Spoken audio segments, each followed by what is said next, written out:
Dear students, मैं आपका सुमित गुरु स्वागत करता हूं आप सभी को हमारा YouTube channel English with Sumit गुरु में। हम लोगों ने प्रीवियस क्लास में वर्ब फॉर्म्स के बारे में पढ़ा था। होप यू एंजॉयड इट और आपने बहुत कुछ सीखा होगा उससे। तो अगर आपने सीखा है तो उसे ज़रूर सब्सक्राइब भी किया होगा, लाइक किया होगा और शेयर भी किया होगा। चलिए, तो आज हम लोग बात करने वाले हैं बहुत ही प्यारा सा टॉपिक ट्रांजिटिव और इंट्रांजिटिव वर्ब के बारे में। चलिए, अगर हम बात करते हैं ट्रांजिटिव वर्ब की,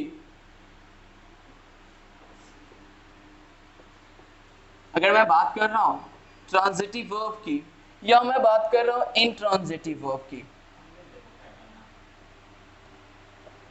इंट्रांजिटिव वर्ब, तो सबसे पहले जो हमारा बेसिक जानना है वह यह जानना है कि ये आया कहां से है। बिकॉज आप जानते होंगे ट्रांजिटिव और इंट्रांजिटिव वर्ब जो है वर्ब्स में पढ़े जाते हैं, तो ये समझने की सबसे बड़ी भूल है कि सर ये आया कहां से है। बेसिकली बहुत सारे ग्रामर्स ने इसे मेन वर्ब के इंक्लूड में रखा है। कहां रखा है इसे? मेन वर्ब में रखा है। अब मैं इस चीज को आपको बताऊंगा सर ये मेन वर्ब में क्यों रखा गया है। बेसिकली इसके लिए कुछ हम लोग पीछे चलेंगे। आपको पता होगा कोई भी सेंटेंस अगर हम लिखते हैं, किसी भी प्रकार का सेंटेंस आप लिखते हो, तो सेंटेंस की जो बेसिक स्ट्रक्चर होती है वो क्या लिखते हो आप लिखते हो सब्जेक्ट, हमारा हेल्पिंग वर्ब आते हैं, उसके बाद आप हेल्पिंग वर्ब के बाद जो लिखने का काम करते हो वो है मेन वर्ब, और जो सबसे अंत में आते हैं उसे हम लोग ऑब्जेक्ट कहते हैं। क्लियर है? अब यहाँ पे जो हमारा ट्रांजिटिव है, इंट्रांजिटिव वर्ब है, मैं आपको शुरू में बता दूं टोटली बेस्ड ऑन ऑब्जेक्ट। किस चीज पे बेस्ड करता है? ऑब्जेक्ट पे बेस्ड करता है। तो जो हमारा मेन वर्ब है वो रिलेट कर रहा है ऑब्जेक्ट के हिसाब से। अगर जब हमारा मेन वर्ब ऑब्जेक्ट के हिसाब से रिलेट करता है तो हमारे पास दो चीज पढ़ने के लिए आती है, वो है ट्रांजिटिव और इंट्रांजिटिव वर्ब। क्लियर है? अब हमारे दिमाग में एक क्वेश्चन जरूर आ रही होगी, सर ये रिलेट कैसे कर रहा है? और अगर रिलेट करते हैं हम लोग, अगर ऑब्जेक्ट को मेन वर्ब से रिलेट करते हैं तो दोनों में ट्रांजिटिव और इंट्रांजिटिव कैसे जन्म ले रहा है, इसके बारे में हम लोग बात करते हैं। इस चीज को अच्छे से समझने के लिए इसकी डेफिनेशन जानना जरूरी है। चलिए हम लोग डेफिनेशंस की तरफ चलते हैं। मैं बात कर रहा हूं सबसे पहले ट्रांजिटिव वर्ब की। अगर मैं ट्रांजिटिव वर्ब को डिफाइन करने की कोशिश करता हूं तो हम लोग कह सकते हैं verb that need an object to show its meaning। मैंने क्या कहने की कोशिश करी है? मैंने कहा verb that need an object. अब कुछ ऐसे भी सेंटेंस होते हैं जिन्हें उस वर्ब को एक ऑब्जेक्ट की जरूरत होती है। जब तक उस वर्ब के साथ किसी प्रकार की ऑब्जेक्ट ना हो उस वर्ब का अपना मतलब नहीं होता है। लेकिन अगर मैं बात करता हूँ ट्रांजिटिव वर्ब की, तो ट्रांजिटिव वर्ब वैसे प्रकार के वर्ब होते हैं जिनमें किसी न किसी प्रकार का एक ऑब्जेक्ट होना जरूरी है। कुछ एग्जाम्पल से हम लोग इसको बात करते हैं। अगर मैं लिखने का प्रयास करता हूं राहुल इट्स, मैंने क्या लिखा है? Rahul it's papaya.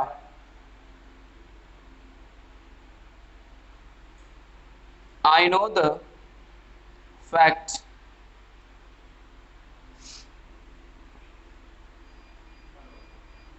C sings a song।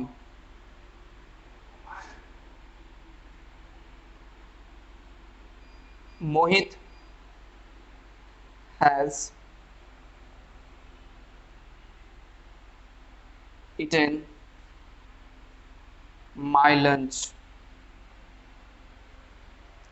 अब यहाँ पे आप 4 सेंटेंसेस आपके सामने मैंने दिया है, और इन सेंटेंस में अगर हम जानने की कोशिश करते हैं तो जो राहुल है इसे हम लोग सब्जेक्ट कहेंगे। जो राहुल एक वर्ड है उसे हम लोग सब्जेक्ट कहेंगे, क्योंकि मैंने आपको फर्स्ट क्लास में बताया था जो सब्जेक्ट होता है हमारा वो दो कैटेगरी का हो सकता है। जो सब्जेक्ट है उसे हम लोग दो कैटेगरीज में लिख सकते हैं, उसे दो भाग में बता सकते हैं। सब्जेक्ट हमारा नाउन हो सकता है या प्रोनाउन हो सकता है। क्लियर सी बात है। जो हमारा सब्जेक्ट है वो या तो नाउन होगा नहीं तो प्रोनाउन होगा। अगर सब्जेक्ट नाउन होगा, बिकॉज जो प्रोनाउन होती है नाउन के बिहाफ पे आने वाले वर्ड्स होते हैं, इसलिए प्रोनाउन तो हो भी सकते हैं। अगर सब्जेक्ट नाउन है तो वो ऑब्वियसली प्रोनाउन भी होगा। अब मैं सेंटेंस की बात करता हूँ तो राहुल है यहाँ पे सब्जेक्ट ये हो गए। अगर मैं इट्स की बात करता हूँ तो ये मेन वर्ब जिसे हम लोग एक्शन वर्ब भी कहते हैं, एक्शन वर्ब हो गया। और यहाँ पे अगर मैं इस सेंटेंस के मीनिंग की बात करता हूँ, इस सेंटेंस में वर्ब की मीनिंग की बात करता हूँ, तो राहुल ने कुछ खाने का काम किया है और जब तक हमें यह पता नहीं चलता है कि राहुल ने क्या खाया है, इस खाने की जो अपनी मीनिंग है वो पूरी नहीं हो पाती है।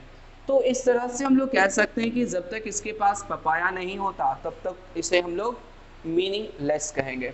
तो इसी प्रकार जब हम लोग बात करते हैं कोई चीज़ जानने की बात करते हैं वो क्या है, फैक्ट है। इसी प्रकार अगर हम सिंग की बात करते हैं वो कुछ गा रही है और जब तक हमें यह ना पता चले वो क्या गा रही है तब तक उस गाने की जो मीनिंग है, उस वर्ब की जो मीनिंग है वो अधूरी है, वो अपनी मीनिंग को पूरी तरह से हम लोगों के सामने जाहिर नहीं कर सकता। तो ये ऐसे सेंटेंस में आप अगर मोहित की बात करते हो तो ऑब्वियसली मोहित को आपने यहाँ पे नाउन दिया होगा, जिसे हम लोग सब्जेक्ट कहते हैं। हैज़ हमारा जो है लिंकिंग वर्ब है, जैसे हम लोग हेल्पिंग वर्ब के नाम से भी जानते हैं। वहीं पे अगर हम बात करते हैं इटेन की, वो मेन वर्ब है और मेन वर्ब जो हमारा डिपेंड कर रहा है वो किस चीज़ पे डिपेंड कर रहा है, माई लंच पे, जो कि एक ऑब्जेक्ट है। तो टोटली इस सेंटेंस में हमने यह चीज़ तो ज़रूर देखी होगी कि जब तक हमारे पास ऑब्जेक्ट नहीं है, वैसे वर्ब जिसके पास ऑब्जेक्ट होते हैं और उस ऑब्जेक्ट की अपनी मीनिंग होती है, उस ऑब्जेक्ट का अपना एक वर्थ होता है, जिसके कारण वह जो हमारा वर्ब है वह क्या कहलाता है, ट्रांजिटिव वर्ब कहलाता है। It has an object actually. Clear. वहीं पे ये तो हमारी डेफिनेशन है, मैं इसमें रिलेट भी करूंगा ट्रांजिटिव इंट्रांजिटिव के बारे में, और भी बहुत सारे रिलेट्स हम लोग करने वाले हैं। हम दूसरे भागों में बात करेंगे इंट्रांजिटिव के बारे में।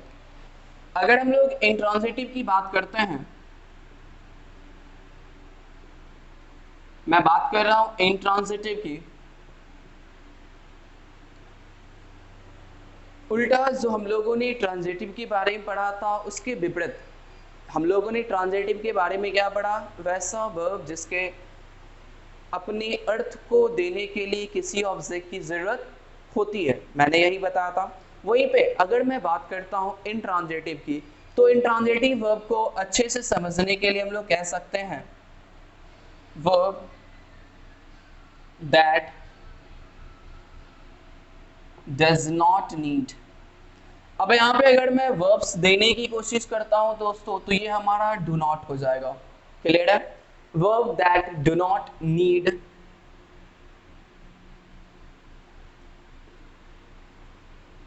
an object to show its meaning।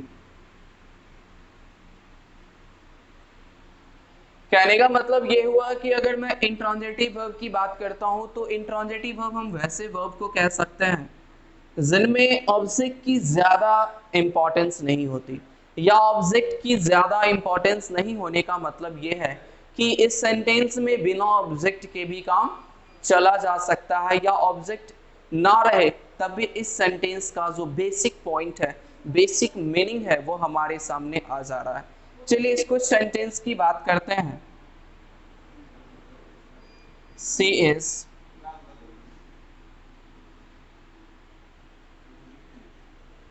To go. अगर मैं ऐसे सेंटेंस की बात करता हूं तो वो जाने वाली है। और भी सेंटेंस अगर मैं बात करूं,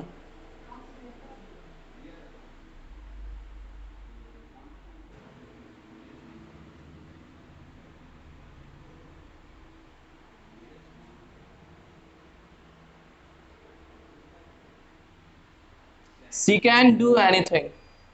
तो आप एक चीज देख पा रहे होगे, सी कैन डू एनीथिंग, यहाँ पे सी की बात करूँ तो सी हमारा सब्जेक्ट हो जा रहा है। अगर मैं कैन की बात करता हूँ तो कैन हेल्पिंग वर्ब है, ये हमारा मेन वर्ब हो रहा है। लेकिन जबकि अगर मैं एनीथिंग की बात करता हूँ तो एनीथिंग हमारा ऑब्जेक्ट नहीं है यहाँ पे, जैसे हम लोग एडिशनल वर्ड कह सकते हैं,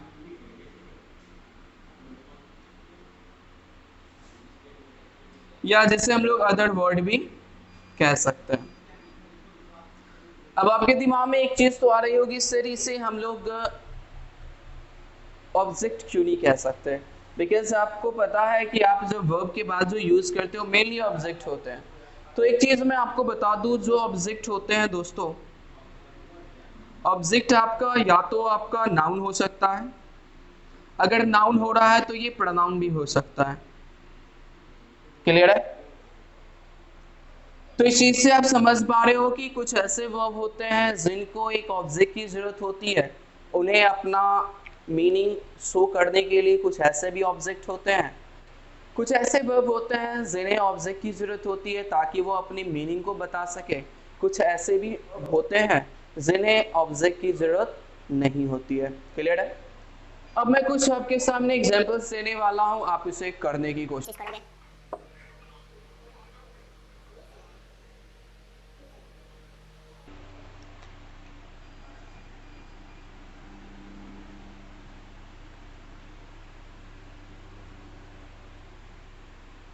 I'm going to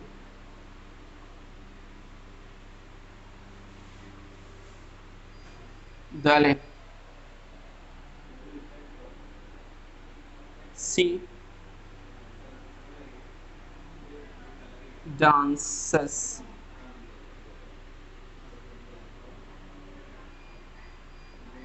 in my party.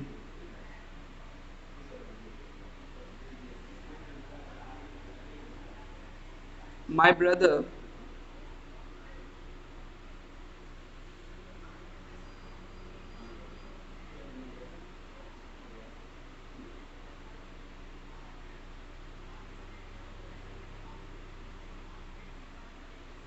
writes me a letter. She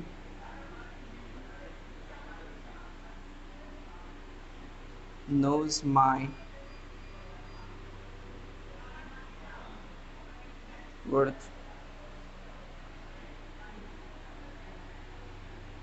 I can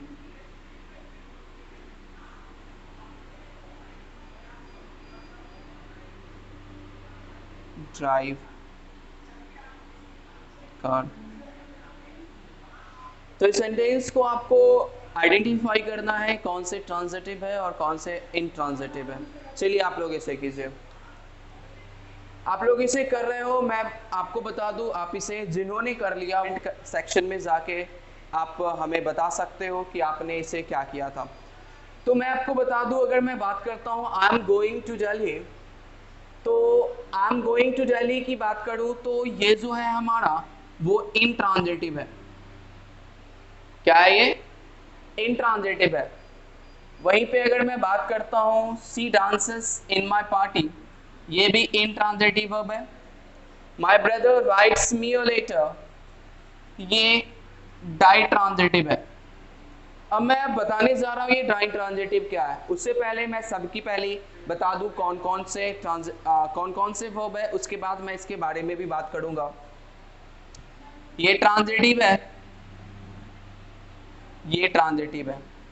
अब आपके दिमाग में जो एक बात चल रही होगी, सर इसके बाद तो दिल्ली है, और दिल्ली होने का कारण ये हुआ कि ये तो ट्रांजिटिव होने चाहिए, बिकॉज आपने कहा था कुछ ऐसे वर्ब हैं जिनमें अगर उस वर्ब के बाद किसी प्रकार का ऑब्जेक्ट होता है तो हम उसे क्या कहते हैं?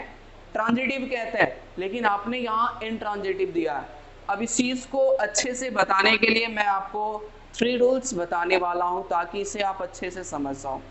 उसे आप अपनी कॉपी में भी मेंशन कर सकते हो, जो मैं बोल रहा हूं उसे आप अच्छे से ध्यान से सुनोगे।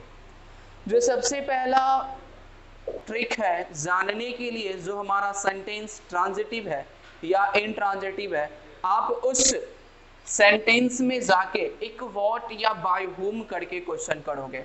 मैं क्या कह रहा हूं, व्हाट से, अदरवाइज आप उसे बाय whom करके क्वेश्चन करोगे। चलो मैं सबसे पहले यह ट्रिक अप्लाई करके देखता हूं सारे सेंटेंस के साथ। अगर यह ट्रिक, अगर इस क्वेश्चन का आपको आंसर मिल जाते हैं तो वह सेंटेंस हमारा ट्रांजिटिव होगा, अदरवाइज इंट्रांजिटिव होगा। अब मैं बात कर रहा हूं, I am going to Delhi, what I am going, क्या क्वेश्चन सही बन रहा है क्या, या बाय whom आई गोइंग, नहीं बन रहा है दोस्तों। तो हमारा ये पहले ही तय हो गया कि ये इंट्रांजिटिव है। क्लियर है। मैं यहाँ पे दूसरे सेंटेंस की अगर मैं बात करता हूँ, she dances in my party, what she dances, क्या आंसर आपका इन माई पार्टी आ रहा है, नहीं आ पा रहा है। वहीं पे अगर मैं बात करता हूँ, my brother writes me a letter, कहने का मतलब है व्हाट माई ब्रदर राइट्स, मेरे भाई ने क्या लिखा है, या मेरा भाई क्या लिखता है। तो क्या आपके पास एक आंसर नहीं आ रहा है, लेटर लिखता है। मैं हिंदी में अगर बताने की कोशिश करता हूं, मैं क्या जाता हूं, क्या क्वेश्चन सही बन रहा है, क्वेश्चन सही नहीं बन रहा है। अगर क्वेश्चन सही नहीं बन रहा है तो आंसर हमारा दिल्ली बिल्कुल भी नहीं होगा। जो ऑब्जेक्ट है वो उस क्वेश्चन का आंसर होना चाहिए। क्लियर है। अगर ऑब्जेक्ट आंसर है तो क्या मैं बोल सकता हूं मेरा भाई क्या लिखता है, तो मेरा भाई एक पत्र लिखता है। मैं बात कर रहा था डाई ट्रांजिटिव की। मैं डाई ट्रांजिटिव की अगर डेफिनेशंस देने की कोशिश करता हूं, तो वैसे वर्ब जिसके पास दो ऑब्जेक्ट होते हैं, अभी तक हम लोगों ने एक ऑब्जेक्ट की बात करी थी ट्रांजिटिव वर्ब में। ट्रांजिटिव वर्ब में हम लोगों ने क्या देखा था, वैसा वर्ब जिसके पास एक ऑब्जेक्ट होते हैं हम उन्हें ट्रांजिटिव वर्ब कहते हैं।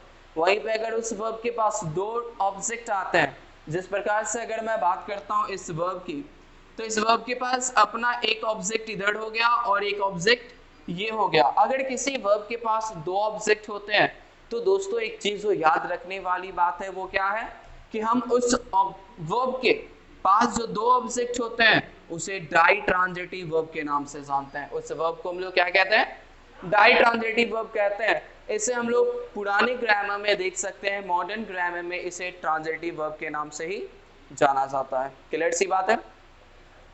अब बात जो आ गई कि अगर हमारे पास दो ऑब्जेक्ट होते हैं तो दोनों ऑब्जेक्ट क्या क्या कहलाते हैं। जो वर्ब के बहुत नजदीक होता है उसे हम लोग प्राइमरी ऑब्जेक्ट के नाम से जानते हैं।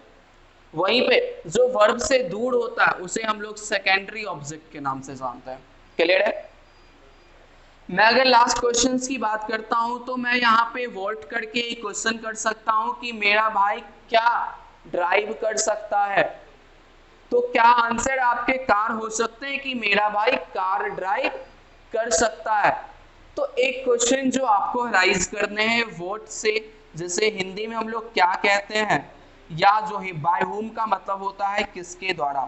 तो ये जो वर्ड है, इस वर्ड से, इस जो क्वेश्चन वर्ड से आप फाइंड आउट कर सकते हो कि जो हमारा वर्ब है वो ट्रांजिटिव का है या इंट्रांजिटिव का है। ये बात क्लियर हो चुकी होगी। ये हमारा सिर्फ और सिर्फ पहला ट्रिक था। अगर मैं दूसरे ट्रिक की बात करता हूं तो दूसरा ट्रिक हमारा बहुत ही मजेदार है, या यूं कह लो यह चीज हम खुद एक्सपीरियंस करते हैं। मैंने क्या बताया, वैसा वर्ब जिसके पास ऑब्जेक्ट हो और उस ऑब्जेक्ट की क्या हो, एक अपनी वर्थ हो। तो अगर मैं बात करता हूं, सोचो my brother writes me a letter, जब वो लेटर लिखने का काम कर रहा है तो कोई ना कोई जो चीज है वो इफेक्ट पड़ रही है, किस चीज पे, ऑब्जेक्ट पे पड़ रही है। मीन्स मैं बात कर रहा हूं इफेक्ट पड़ने की।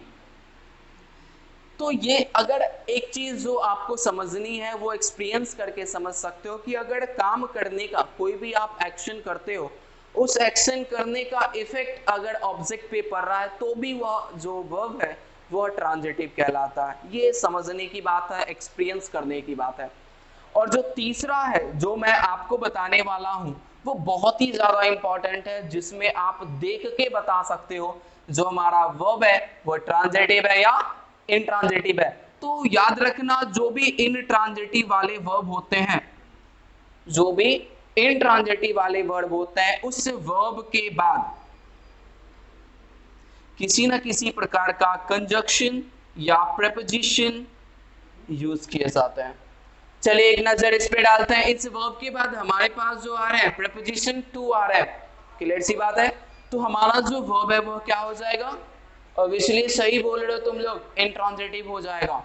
वहीं पे अगर मैं डांसेस की बात करता हूं तो डांसेस के बाद जो आ रहा है प्रेपोजिशन आ रहा है, और ये प्रेपोजिशन क्या आ रहा है, इन आ रहा है। इसका मतलब ये हुआ जो हमारा वर्ब है वो क्या है, इंट्रांजिटिव का है। तो वहीं पे ये सारी चीजें आप इस वर्ब को देख लो, क्या इस वर्ब के बाद किसी प्रकार की प्रेपोजिशन या कंजक्शन आ रहे हैं, क्या नहीं आ रहा है। तो इस चीज से एक चीज साफ हो रहा है कि जब आपके पास किसी भी प्रकार की वर्ब के बाद कंजक्शन या प्रीपोजिशन आते हैं तो उस चीज को आप क्या कहते हो, इंट्रांजिटिव वर्ब कहते हैं।